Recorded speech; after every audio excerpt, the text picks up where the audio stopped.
দুলীয়াজানত ৰামেশ চৌধুৰী জিকিব বিপুল ভোটত। কাৰণ মই গোটেই সমষ্টিটোৰ বিভিন্ন ঠাইত বসবাস কৰা আমাৰ ৰাইজৰ লগতে মই কথা পাতিছোঁ।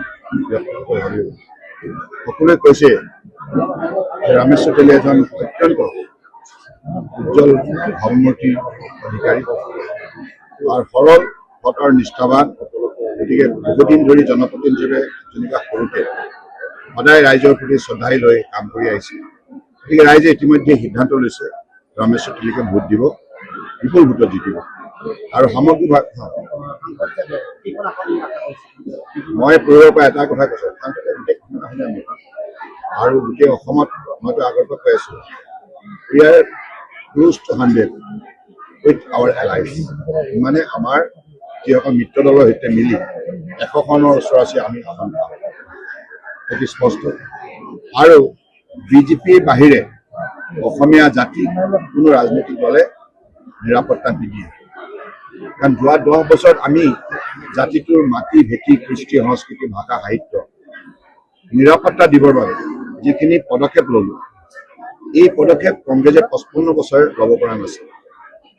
আৰু কংগ্ৰেছে অনা অবৈধ বাংলাদেশী বিদেশীৰ বাবেহে অসমীয়া জাতীয় অস্তিত্ব বিপদাপন্ন হ'ল। আৰু অসমীয়া জাতিয়ে খিলঞ্জীয়া আমাৰ ভূমিপুত্ৰৰ মাটি ভেটি আজি বিদেশীৰ কবলত আজি কংগ্ৰেছ চৰকাৰ ছত্ৰছায়াত হস্তান্তৰ কৰিলে।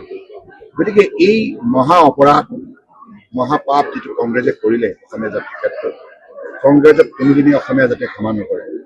আৰু আমি কেৱল 10 বছৰ ভিতৰত আপোনালোকে নিজেই দেখিছে আমাৰ শ্লোগান আছে, আমাৰ অসম আমাৰ মাটি আমাৰ অধিকাৰ। গতিকে এই অধিকাৰ সাব্যস্ত কৰাৰ বাবে, এই অধিকাৰ যাতে খিলঞ্জীয়া ভূমিপুত্ৰৰ হাতত থাকে, তাৰ বাবে গত বছৰে অসমীয়া মানুহৰ হাতত মাটিৰ পট্টা নাছিল। আমি 8 লাখ লোকৰ হাতত মাটিৰ পট্টা তুলি দিলোঁ। আৰু আটাইতকৈ উল্লেখযোগ্য কথা, 200 বছৰ ধৰি চাহ শ্ৰমিক ৰাইজে কোম্পানী কোৱাৰ্টাৰত আছিল। সেই কোম্পানী কোৱাৰ্টাৰ মাটিডোখৰো তেখেতসকলৰ অধিকাৰ নাছিল, যে তেখেতসকলৰ হাতত আজি পোনপ্ৰথমভাৱে বিজেপি চৰকাৰে 3,25,000 আমাৰ চাহ শ্ৰমিকৰ হাতত আমি মাটিৰ পট্টা তুলি দিওঁ। গতিকে এনেধৰণে আমাৰ মাটি আমাৰ অধিকাৰ সাব্যস্ত কৰা যাত্ৰাত আমি উল্লেখযোগ্য সফলতা বুটলিব সক্ষম হৈছোঁ। ইয়াৰ উপৰিও কৃষ্টি সংস্কৃতি ভাষা সাহিত্য ক্লাছিকেল লেংগুৱেজ হিচাপে অসমীয়া ভাষাক প্ৰাধান্য ইতিমধ্যে মৰ্যাদা দিয়া হ'ল। আৰু কৃষ্টি সংস্কৃতি আমাৰ যিটো ইতিহাস, চৰাইদেউ আজি মৈদাম ইউনেস্কোৰ চেণ্টাৰ হিচাপে ইয়াক গঢ় দিয়া হ'ল।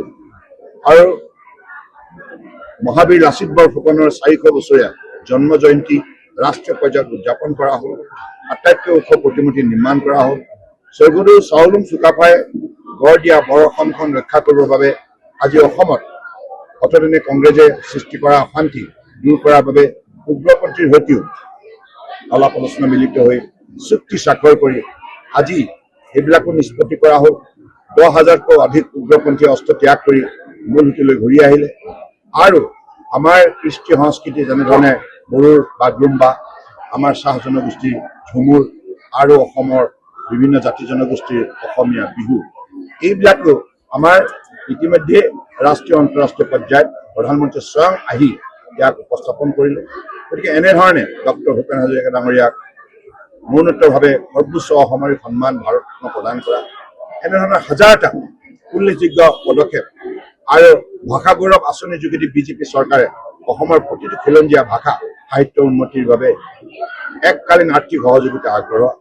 গতিকে আমাৰ মাটি আমাৰ অসম আমাৰ মাটি আমাৰ অধিকাৰ সাব্যস্ত কৰাৰ ক্ষেত্ৰত বিজেপিৰ উল্লেখযোগ্য পদক্ষেপ ল'বলৈ সক্ষম হ'ল।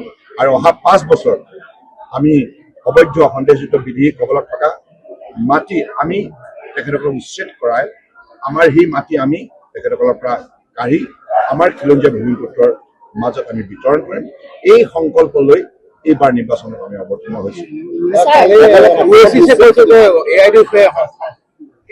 এটা কথা, AIDF এইবিলাক ৰাজনৈতিক দলটো অবৈধ বিদেশী স্বাৰ্থত জন্ম হৈছে। আপোনালোকে জানে AIDF কেতিয়া জন্ম হৈছে? আইন নীতি আইন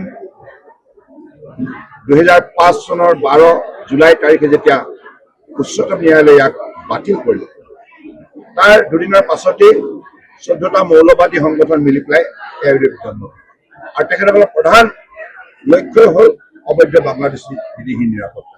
গতিকে এইবিলাক কেতিয়াও অসমীয়া জাতীয় স্বাৰ্থত কাম কৰা ৰাজনৈতিক দল নহয়।